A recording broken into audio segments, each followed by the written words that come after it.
अस्सलाम वालेकुम। आज स्टार्ट करते हैं जी G7 और G7 क्या है और आजकल ये ख़बरों में बहुत ज़्यादा आ रहा है और करंट अफेयर्स के हवाले से इसके अंदर क्या क्या बातें की गई हैं और हम इसको कैसे पढ़ सकते हैं। चलते हैं जी, सबसे पहले बात करते हैं इसके अंदर से। आज हम बात करेंगे चार मुख्तलिफ़ चीज़ों के हवाले से। सबसे पहली चीज़ है जी, व्हाट इज़ G7।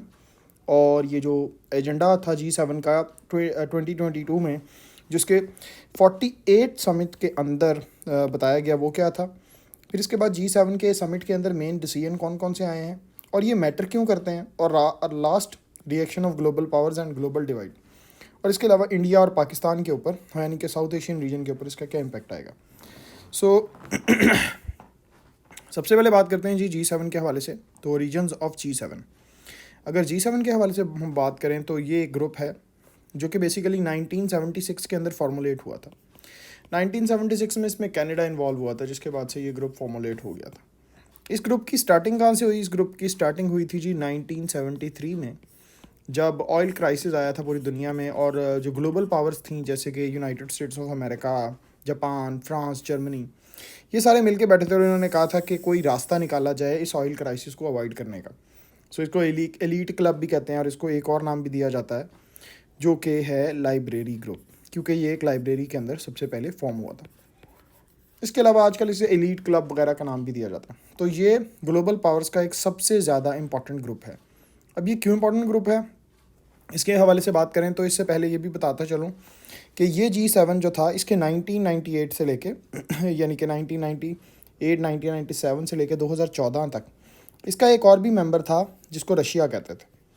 लेकिन G8 G7 में बदल गया जब रशिया ने सबसे पहले जॉर्जिया, और उसके बाद जॉर्जिया 2008 में, और उसके बाद 2014 में क्रीमियन एनेक्सेशन के बाद रशिया पे सैंक्शंस लगी और इसको परमानेंटली G7 के ग्रुप से बाहर कर दिया गया।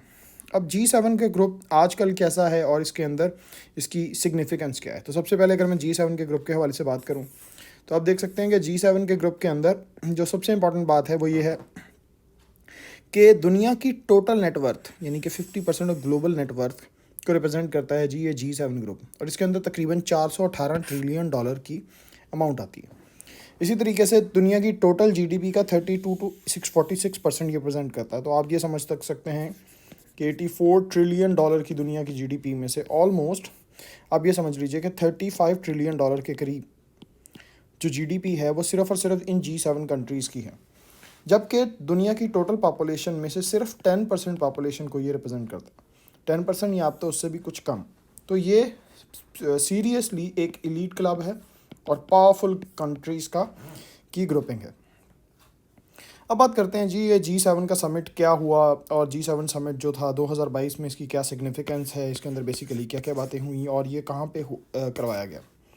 तो अगर मैं इसके हवाले से बात करूँ तो G7 समिट जो है ये 48 G7 समिट था और ये 26 जून से 28 जून तक बेसिकली जर्मनी के अंदर बेवेरियन आल्प्स, जहाँ पे पिछली दफ़ा 2015 में ये मीटिंग हो चुकी है, यहाँ पे ऑर्गेनाइज़ करवाया गया। इससे पहले आपको पता है कि 2021 के अंदर यही G7 की जो ग्रुपिंग थी ये ब्रिटेन के अंदर हुई थी, मतलब ब्रिटेन में इसका समिट हुआ था।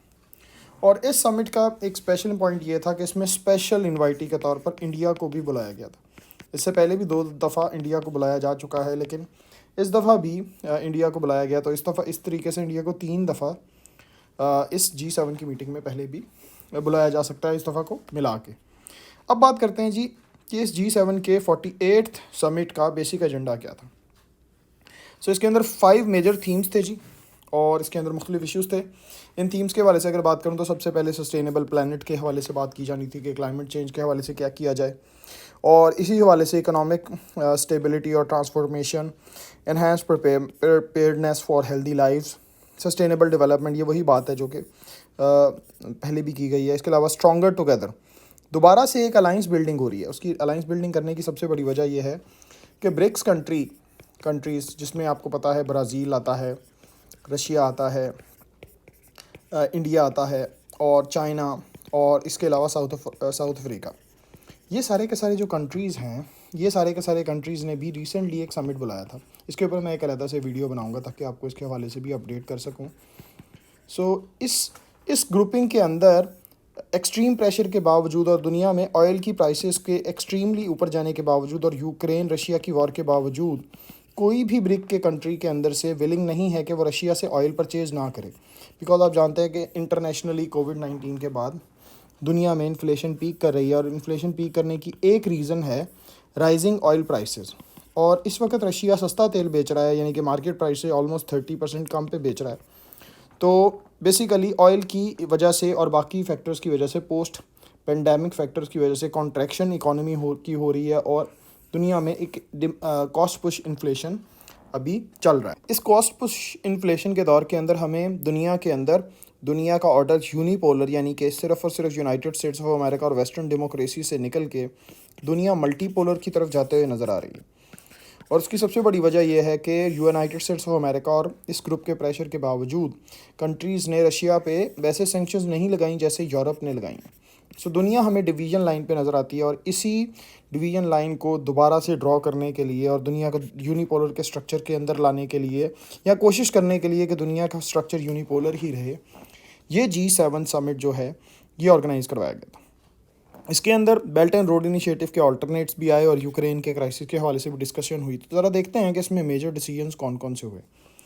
अगर इसमें देखा जाए तो इसमें सबसे पहला ये डिसीजन हुआ कि यूक्रेन की वॉर में यूक्रेनियंस को सपोर्ट करने के लिए एडिशनली $19.8 बिलियन के जो इकोनॉमिक एड है वो ये कंट्रीज़ G7 कंट्रीज़ देंगे। और इसके अलावा रशिया के जो बिगेस्ट बैंक्स हैं, रशिया की जो स्टेट ओन्ड इंटरप्राइजेज़ हैं और इलीट्स और उनकी फैमिली मेम्बर्स हैं, उनके ऊपर मज़ीद सख्त सैंक्शंस लगाई जाएंगी ताकि जल्दी से जल्दी ये जंग रोकी जा सके।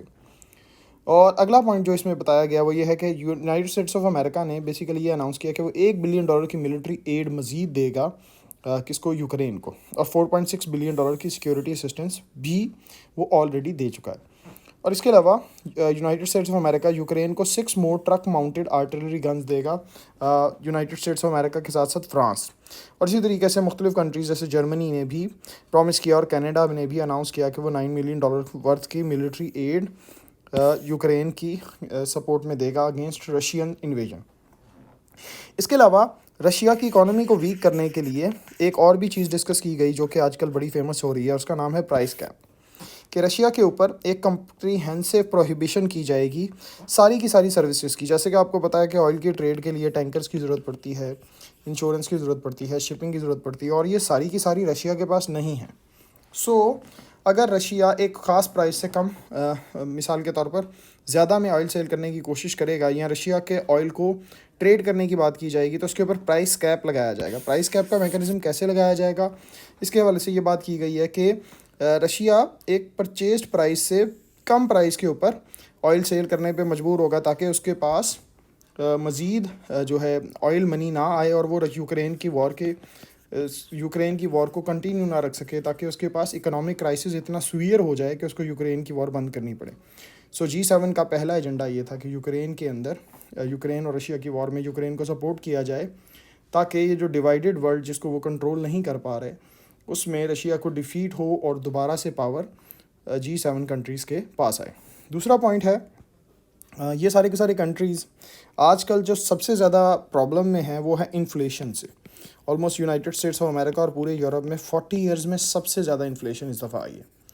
और इस इन्फ्लेशन को हैंडल करने के लिए वो ये चाहते हैं कि to end new direct public support, मतलब आइंदा के बाद इंटरनेशनल फॉसल फ्यूल और एनर्जी सेक्टर को एंड कर दिया जाए 2022 तक। मतलब किसी भी किस्म की जो सपोर्ट है, पब्लिक सपोर्ट या सब्सिडी, वो फॉसल फ्यूल बेस्ड एनर्जी को आज के बाद नहीं दी जाएगी और कोशिश की जाएगी पेरिस क्लाइमेट डील को अटेन किया जाए और 1.5 डिग्री सेंटीग्रेड से ज़्यादा अर्थ के क्लाइमेट को चेंज होने ना दिया जाए, यानी कि ग्लोबल वार्मिंग होने ना दी जाए।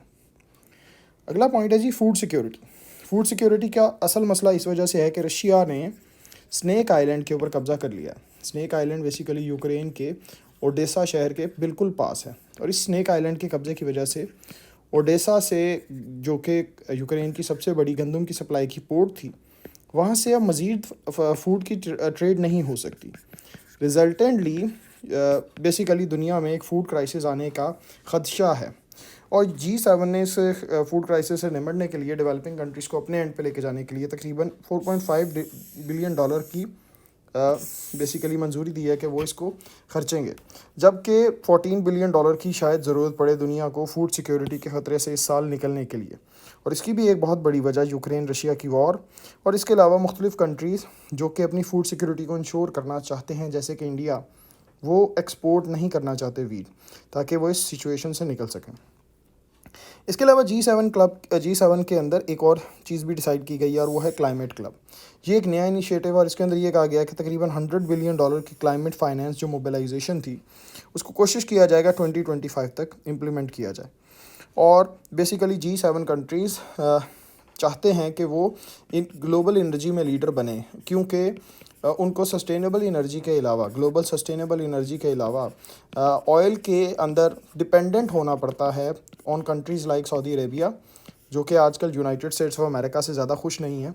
इसी तरीके से ईरान, जो कि पहले धोखा, जिसको यूनाइटेड स्टेट्स ऑफ अमेरिका ने बेसिकली JCPOA एग्रीमेंट के अंदर से विड्रॉल करके ईरान को डायरेक्टली धोखा दिया था, जिसके बाद मज़ीद यूनाइटेड स्टेट्स ऑफ अमेरिका पे ईरान ट्रस्ट नहीं कर रहा।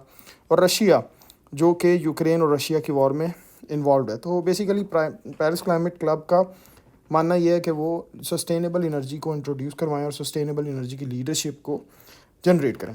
इसके अलावा G7 क्लब जो है वो एक और अभी प्लान सामने लेके आया और उसका नाम है पार्टनरशिप फॉर ग्लोबल इंफ्रास्ट्रक्चर।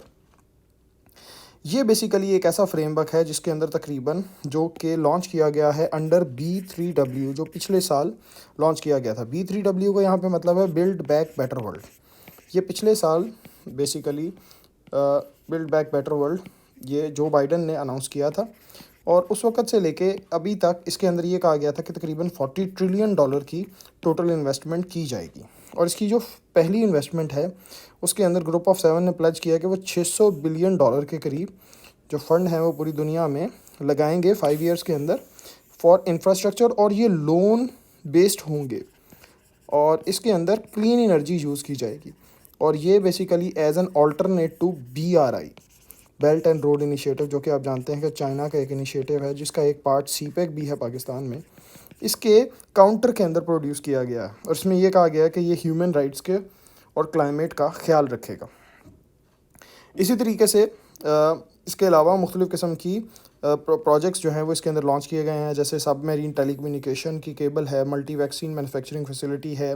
इसके अलावा वेस्ट अफ्रीका के अंदर मीडियम इंटरप्राइजेस के हवाले से लगाया जाने वाला प्रोग्राम है और डिजिटल इन्वेस्टमेंट प्रोग्राम है जो इंडिया को मिलेगा। और इसी तरीके से ओमनीवोर एग्री टेक और क्लाइमेट सस्टेनेबिलिटी फ़ंड जो है वो भी लॉन्च किया गया। इसके अंदर इंडिया को एक बहुत बड़ा फ़ायदा इस लिहाज से मिल रहा है कि इंडिया के लिए basically partnership for global infrastructure के अंदर से, ग्लोबल इंफ्रास्ट्रक्चर इन्वेस्टमेंट के अंदर से एक मेजर शेयर जो है वो इंडिया के पास जा रहा है। लेकिन इंडिया को इस मीटिंग में जिस पर्पस के लिए बुलाया गया था वो ये था कि इंडिया को किसी तरीके से प्रेशराइज करके फोर्स किया जाए कि वो यूक्रेन रशिया की वॉर के अंदर रशिया से ऑयल ख़रीदना बंद कर दे, जिसके जवाब में इंडिया ने रिफ्यूज़ल दे दिया। और इसकी वजह से बेसिकली यूनाइटेड नेशंस ने ये कहा है, यूनाइटेड नेशन के कुछ स्पोक्स पर्सन ने और कुछ एनालिस्ट ये कहते हैं कि इंडिया का जो रिस्पांस है वो बहुत ही डीप रूटेड है, जिसकी वजह से इंडिया जो है वो शायद इस पूरी गेम में न्यूट्रल रह के दुनिया को मल्टीपोलर सिस्टम में भी चलाने की कोशिश कर रहा है।